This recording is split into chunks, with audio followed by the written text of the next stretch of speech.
So we're getting to the point here where we're getting more and more questions from our clients as to which parts of the market, which sectors very specifically in the equity market that they think is best to allocate from a reward to risk perspective through a multi-quarter lens. So again, the focus is not the next day or two from here, but the next sort of few quarters or so.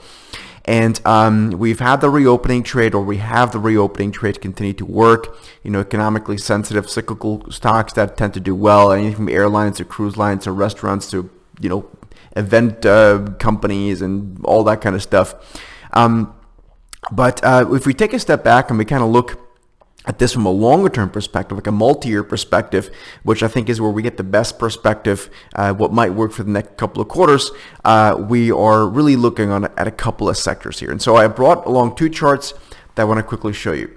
The first chart, and those of you guys that are clients or maybe longtime viewers of our videos, you know that the financials are something that we've been looking at and continue to make the case that after such a protracted or prolonged bear market, really since 2007, that we do think they're here to come to life a lot more. Again, in the very short term, whenever you're watching this, we may be somewhat overbought, but I think for a long-term perspective here, particularly if interest rates continue to rise and the yield curve remains somewhat steep, this should be a relatively attractive chart. So what we're looking at here is a very simple chart, and I took the financial sector, the XLF, and I divided it by the S&P 500 ETF, and you come up with this chart.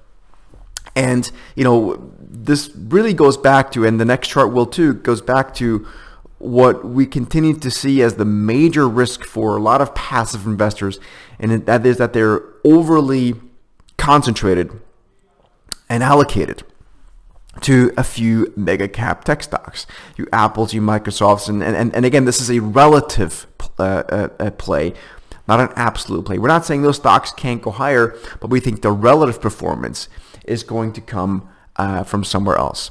And so we look at the financials. It doesn't matter whether you're looking at banks or insurance companies or similar, or even potentially fintech that are kind of financial stocks in sort of a tech coding will tend to do quite well. But I think the financials, the XLF, if you have to make one allocation, this is what we are doing right now. The next one and the second one is energy.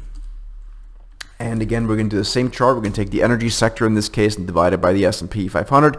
Again, we've talked about this before, but again, we've been in a prolonged and protracted bear market in energy, particularly versus the S&P. And again, it's not just for no reason. It's, in this case, two reasons. Energy in and of itself hasn't been a great place to be in, but it's been particularly bad compared to those few heavily concentrated mega cap names in the S&P 500 that have lifted not only the S&P but actually the broader market. So we think in relative terms, what we are doing and what we think it makes sense here, of course, is to be long energy.